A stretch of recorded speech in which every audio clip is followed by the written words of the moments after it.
Hi guys, welcome to my YouTube channel English Point with Sanskriti. So today's topic is types of pronoun. Topic second, reflexive pronoun.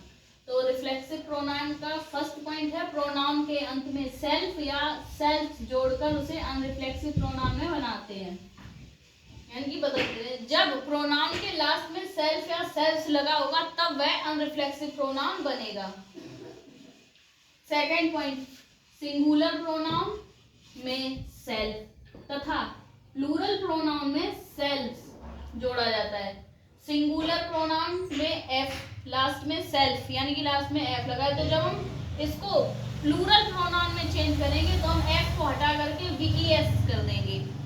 और अगर आपको singular से plural में convert करने में कोई problem हो रही है तो आप हमारे पार्ट्स ऑफ स्पीच के नाउन टॉपिक पे आप उसमें वीडियो में देखिए जाके, उसमें मैंने पार्ट बाय पार्ट वीडियो डाले और मैंने काफ़ी डीपली नाउन को एक्सप्लेन किया है। तो अगर आपको समझ में नहीं आ रहा है यहाँ पर तो आप मेरी शुरू से वीडियो को देखिए, उसके बाद आपको ये रूल्स समझ में आएंगे।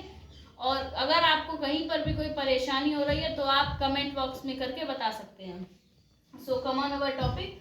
सिंगुलर में सेल्फ तथा प्लूरल प्रोनाउन में सेल्फ। यहाँ पर एफ को हटा करके प्लूरल में जब हम चेंज करेंगे तो सेल्फ में से एफ को हटा करके लास्ट में वीईएस जोड़ देंगे तो ये हमारा प्लूरल हो जाएगा। Third point, first person and second person. Possessive case में जबकि थर्ड पर्सन में ऑब्जेक्टिव केस में सेल्फ या सेल्फ जोड़ते हैं। फर्स्ट पर्सन तथा सेकेंड पर्सन, फर्स्ट पर्सन और सेकेंड पर्सन के पॉजेसिव केस में, पॉजेसिव केस मैंने आपको प्रोनाउन की टेबल में बताई है तो आप उसमें देख सकते हैं। जबकि थर्ड पर्सन के ऑब्जेक्टिव केस में सेल्फ या सेल्फ जोड़ते हैं। तो ये हो गया हमारा थर्ड पॉइंट। फोर्थ पॉइंट, इनका अर्थ होता है, इनका अर्थ होता है खुद, स्वयं, अपने आप। माई सेल्फ में स्वयं, माई सेल्फ यानी कि मैं स्वयं, ठीक है। तो इनका अर्थ होता है खुद, स्वयं, अपने आप। माई सेल्फ का हो गया स्वयं, मैं स्वयं। नोट यानी कि खास बात, रिफ्लेक्सिव प्रोनाउन वह सर्वनाम है जिससे प्रकट हो कि कार्य का प्रभाव कर्ता पर ही पड़े। रिफ्लेक्सिव प्रोनाउन में डेफिनेशन की तरह ही है, ये बताया गया है वह सर्वनाम जिससे प्रकट हो कि कार्य का प्रभाव कर्ता पर ही पड़ता है।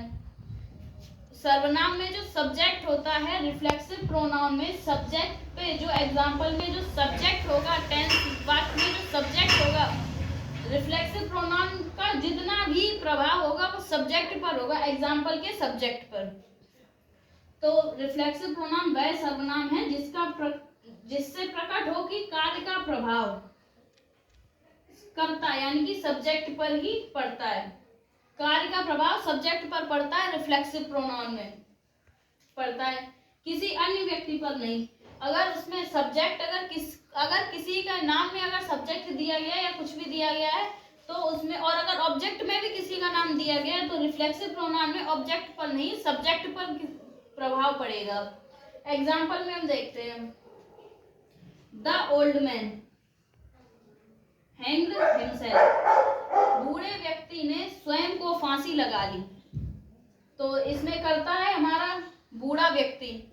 तो जो बूढ़े व्यक्ति ने खुद को फांसी लगाई है तो उस पर जितना भी प्रभाव पड़ा है वो बूढ़े व्यक्ति पर पड़ा है, किसी और पर तो नहीं पड़ेगा, क्योंकि फांसी जब बूढ़े व्यक्ति ने लगाई तो बूढ़े व्यक्ति पर प्रभाव पड़ेगा। तो ये हो गया reflexive pronoun. That's it. Thanks for watching my video. If you don't understand these rules, so please subscribe, comment and share my YouTube channel. That's it. Thank you.